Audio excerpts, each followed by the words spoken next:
आवाज आ रही है सभी को?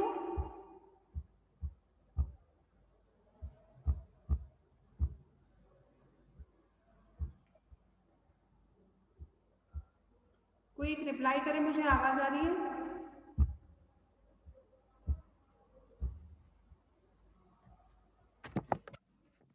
आ रही है। आना जाना है क्या है रे? रिटर्न हमारी रिटर्न आए तो यार। हाँ सही है, आना जाना। माइक बंद करो। तो यहाँ पर हम लोग थे कि एनालिटिकल स्कूल के बारे में अगर हम बात करते हैं तो यहाँ पर सबसे पहली चीज कि इन लोगों का जो जूरिस्ट उस चीज को बिलोंग करते हैं, या स्पेसिफिक अगर हम ऑस्टिन की भी बात करें, लॉ कैसा है? मैन मेड है, फर्स्ट थिंग। सेकंड, इनका जो तर्क है या जो ये लोग फैक्ट्स इन्होंने दिए हैं वो ये हैं कि यहाँ विधि क्या है, लॉ क्या है, व्हाट इज द लॉ। इसमें ये लोग बिलीव नहीं करते। किस चीज में करते हैं? विधि कैसी होनी चाहिए, है ना। अब विधि कैसी होनी चाहिए में, अब अगर विधि कैसी होगी, अगर ये थॉट है तो इसके पीछे जो उसे बनाने वाले हैं, तो यहाँ कौन होगा? सोवरेन पावर, एक मेन अथॉरिटी।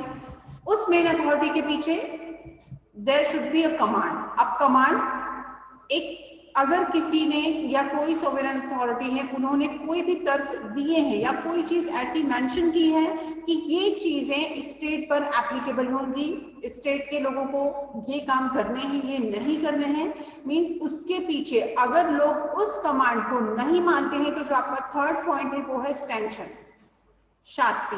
मतलब यहां पर अगर आप, सबसे खास चीज की लॉ क्या है? लॉ मैन मेड है, और उसके पीछे जो बनाने वाले लोग हैं वो सोवरेन पावर जिनके पास है, उन्हीं के द्वारा ये बनाया जा सकता है। देन जिन्होंने उसे बनाया है उन्होंने अगर कोई वर्ड भी कहा है तो वो एज ए कमांड एप्लीकेबल होगा, और अगर लोग उसे नहीं मानते हैं तो यहाँ पर उसके पीछे शास्ति होगी। शास्ति से मतलब होगा पनिशमेंट, है ना। तो यहाँ पर पनिशमेंट वाला पार्ट इसलिए स्ट्रांग है क्योंकि अगर लॉ का वैल्यू ही तब है जब अगर हम कोई भी लॉ बनाते हैं, अगर उसे एप्लीकेबल करते हैं, लोग उसे नहीं मानते हैं, तो यहाँ पर सोवरेन अथॉरिटी के हाथ में इतने पावर हो कि वो उसके बदले में कोई पनिशमेंट दे सके। और सबसे मेन चीज जो है इम्पेरेटिव की, क्योंकि इसे बोला ही गया है आदेशात्मक सिद्धांत, मतलब यहाँ जो सोवरेन अथॉरिटी होंगे उनके कहे हुए शब्द अपने आप में कंप्लीट लॉ माना जाएगा। ठीक है, तो यहाँ पर एक सिर्फ ये है कॉन्सेप्ट समझने वाला कि यहाँ पर जो कॉन्सेप्ट है वो है कि सोवरेन अथॉरिटी के साथ कमांड और पनिशमेंट अपने आप में एक नई चीज जनरेट करते हैं, वो है ड्यूटीज। ड्यूटीज किसकी? हम लोगों की। क्योंकि यहाँ पर इम्पेरेटिव लॉ जो है वो कैसा है? अपने आप में आदेशात्मक है। तो अगर हम उन चीजों को नहीं मानते, मीन्स यहाँ पर इनविजिबल ड्यूटीज अपने ऑटोमेटिकली हम लोगों पर एप्लीकेबल की जाती हैं। किसके थ्रू? सोवरेन अथॉरिटी के थ्रू। मीन्स यहाँ पर लॉ अपने आप में अकॉर्डिंग टू ऑस्टिन इतना स्ट्रॉन्ग है कि अगर हम उसे फॉलो नहीं करते हैं तो यहाँ पर शास्ति वाले, पनिशमेंट वाले पार्ट पर हम लोग उसे एनी हाउ मानने पर मजबूर हो जाते हैं। तो यहाँ पर लॉ अपने आप में बहुत स्ट्रॉन्ग है, मैन मेड है। यूनिवर्सल लॉ में बिलीव इन लोगों का इस तरह से नहीं है कि यूनिवर्सल लॉ जो है वो किस तरह से एप्लीकेबल होगा, उसके पीछे तर्क क्या है, प्रमाण क्या है, पॉजिटिविज्म वाला जो थॉट है वो भी यहाँ पर एप्लीकेबल होता है।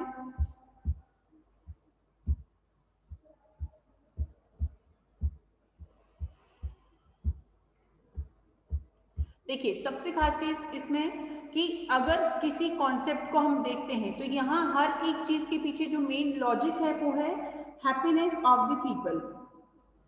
यहाँ ऑस्टिन के और बैंथम के जो कॉन्सेप्ट है ये बहुत ज्यादा डिफरेंट नहीं है, क्योंकि यहाँ पर अगर हम लोग लॉ बनाते हैं, हम लोग स्टेट को प्रॉपर फ्रेम करते हैं, तो यहाँ विधि को बनाए जाने के पीछे जो तर्क है उसके पीछे न्याय है ना, जस्टिस है। क्यों? क्योंकि विधि की बनाए जाने के पीछे रीजन ये है कि अगर मैं बोलूँ कि हमने लॉ बनाया, तो लॉ क्यों बनाया? ताकि हम अपने आप को प्रोटेक्ट कर सकें, है ना। ह्यूमन बिहेवियर को कंट्रोल करना तो एक डेफिनेशन है ही है। इसके पीछे एक जो दूसरा लॉजिक है वो क्या है कि अगर लॉ होता है देन हमारे राइट्स प्रोटेक्ट होते हैं, हम अपनी ड्यूटीज को लेकर अवेयर होते हैं, अपने हमारे ऊपर कुछ ऑब्लिगेशंस होती हैं, हमारा जो अनवांटेड बिहेवियर है जो कि टॉलरेट नहीं किया जा सकता उसे कंट्रोल किया जा सकता है। तो यहाँ पर वो सारी चीजों को कंट्रोल करने के लिए लॉ होना बहुत जरूरी है। अभी लॉ कैसा होगा? जो जस्टिस मेंटेन कर सके। एक नई थ्योरी भी इसी में है इंपैरेटिव में, क्योंकि यहाँ पर कोई भी सोवरेन अथॉरिटी डिक्टेटर नहीं मान लिया जाएगा उसे, या ये नहीं मान लिया जाएगा कि उन्होंने जो भी कॉन्सेप्ट लेकर आए हैं वो कॉन्सेप्ट ऐसा है, या जो लॉ बनाए गए हैं वो ऐसे हैं जो जस्टिस को मेंटेन नहीं करते। मतलब विधि और न्याय अपने आप में अलग अलग होकर भी कहीं ना कहीं कनेक्टेड है। आवाज आ रही है सभी को?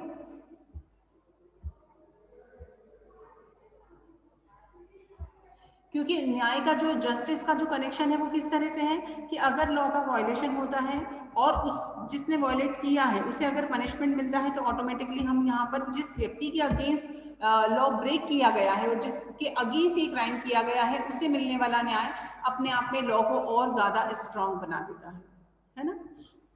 तो इस तरह जो आपका इंपैरेटिव थ्योरी है ये बेसिकली 3 से 4 चीजों पर बिलोंग से जुड़ी हुई है। फर्स्ट इसमें जो था वो है सोवरेन पावर, क्योंकि यहाँ पर जो लॉ बनाए जाएंगे वो सर्वोच्च होंगे। अगर वो सर्वोच्च नहीं है, सुप्रीम नहीं है, तो लोगों के लिए उसका मानना एक लोग उसे फॉलो करें, लोगों के ऊपर उसका एनफोर्समेंट जो होगा वो सही तरीके से नहीं हो पाएगा। इसी के साथ जो भी सोवरेन अथॉरिटी है उनके जो कमांड्स हैं वो कमांड्स स्पेसिफिक भी हो सकते हैं, पर्टिकुलर भी हो सकते हैं और कॉमन भी हो सकते हैं।